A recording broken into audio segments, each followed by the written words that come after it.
Hello friends, this is के Pandey.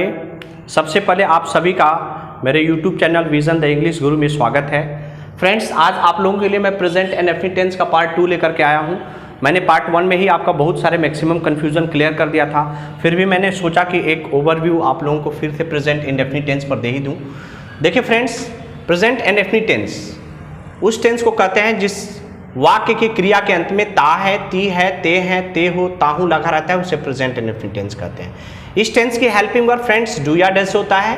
Third person singular subject के साथ डज का प्रयोग और बाकी प्लूरल सब्जेक्ट के साथ डू का प्रयोग।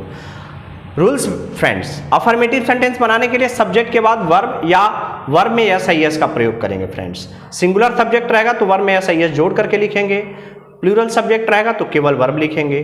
फिर उसके बाद ऑब्जेक्ट लिखने के बाद अदर वर्ड, ओ डब्ल्यू मतलब अदर वर्ड, फिर लास्ट में फुल स्टॉप करेंगे फ्रेंड्स।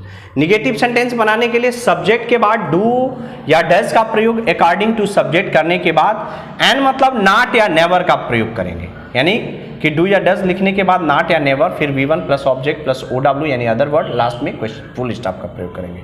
इंट्रोगेटिव सेंटेंस रहेगा फ्रेंड्स जब वाक्य क्या से प्रारंभ रहेगा, जब वाक्य क्या से प्रारंभ होगा तो अकॉर्डिंग टू सब्जेक्ट डू या डैश का प्रयोग लिखने के बाद सब्जेक्ट, फिर V1 plus object plus O W यानी अदर वर्ड और लास्ट में क्वेश्चन मार्क का प्रयोग करेंगे।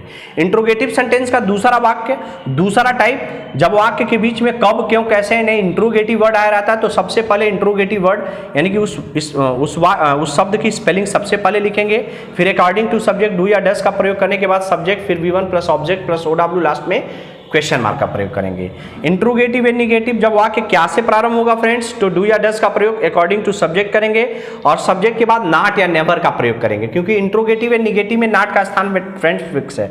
इसमें सब्जेक्ट के बाद तुरंत नॉट का प्रयोग करते हैं, फिर V1 plus object plus O W last में क्वेश्चन मार्क।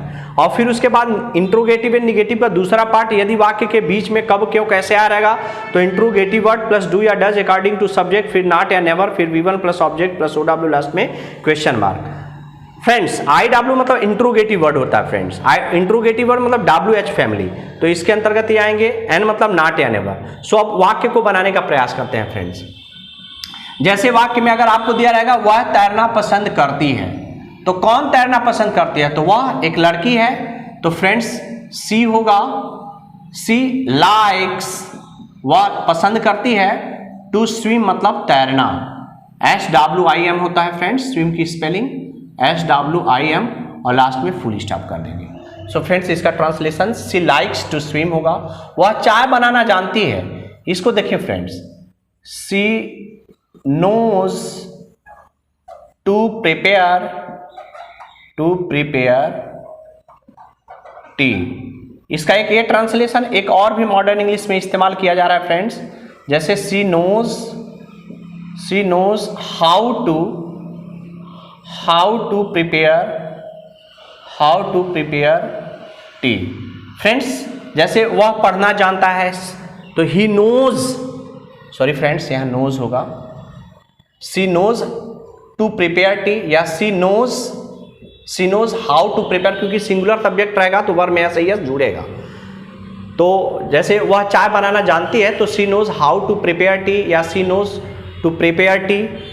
उसी तरह से वह दौड़ना जानता है तो he knows how to run या टू रन भी लगा सकते हो, तो इसका ट्रांसलेशन ऐसे होगा, वो किसकी कार चलाती है। फ्रेंड्स, किसकी कार, हुज कार, तो हुज अपने साथ नाउन लेकर आता है, किसकी कार, किसका घर, किसकी कलम, तो हुज कार इंट्रोगेटिव है, हुज कार WHOSE होगा friends, whose car does she, does का प्रयोग इसलिए क्योंकि वो लड़की है, वो एक किस लड़की को यानी कि सी को इंडिकेट कर रहा है, तो whose car does she drive, DRIV question mark लगा देंगे। फिर मैं उसे घर भेज देता हूं, कौन उसे घर भेज देता है, तो मैं, तो आई हो गया, आई सेंड, क्योंकि वर्ब में ऐसा ही नहीं जुड़ेगा फ्रेंड्स, जब सिंगुलर सब्जेक्ट होगा फ्रेंड्स, जब सिंगुलर सब्जेक्ट रहेगा तब वर्ब में ऐसे ही जुड़ेंगे, जब प्लूरल सब्जेक्ट तो आई को पूरे प्रेजेंट टेंस में प्लूरल मान के चला गया है, तो आई सेंड हिम होम या टू हाउस भी लगा सकते हैं। ये कौन करता है फ्रेंड्स, ये मतलब कोई एक व्यक्ति है, तो हु डज इट या दिस आप कर सकते हो। यानी कि ये कौन करता है। अब ये एक के बारे में यानी कि सब्जेक्ट के रूप में हु है तो वर्ब में ऐसा ही जुड़ेगा फ्रेंड्स। और ये कौन करते हैं तो हु डू इट या दिस। कौन करते हैं फ्रेंड्स, मतलब ये बता रहा है कि प्लूरल सब्जेक्ट है। ये कौन करते हैं यानी कि बहुत सारे लोग हैं तो हु डू इट यानी इसे कौन करते हैं का हु डू इट या दिस लगा सकते हैं। कौन जाता है इसको ढक लीजिए फ्रेंड्स। राम जाता है राम गोज, सीता जाती है सीता गोज, मैं जाता हूं आई गो। उसी तरह से कौन जाता है तो इसमें हु जो है खुद सब्जेक्ट का कार्य कर रहा है तो यहां पर हु गोज होगा। क्योंकि यहां पर सब्जेक्ट सिंगुलर है इसलिए गोज लगेगा। जी ओ में ईएस जुड़ेगा। कौन कौन जाता है तो हु ऑल गो यानी ढेर सारे लोग हैं तो गो होगा, गोज नहीं होगा। तो हु ऑल, कौन कौन की स्पेलिंग हु ऑल होता है फ्रेंड्स और जाना की स्पेलिंग गो। तो कौन कौन जाते हैं यानी ढेर सारे लोग हैं तो हु ऑल गो, ठीक है। और यहाँ पर कौन जाता है तो एक था तो हु गोज होगा। वह कभी नहीं पढ़ता है पढ़ती है तो सी डज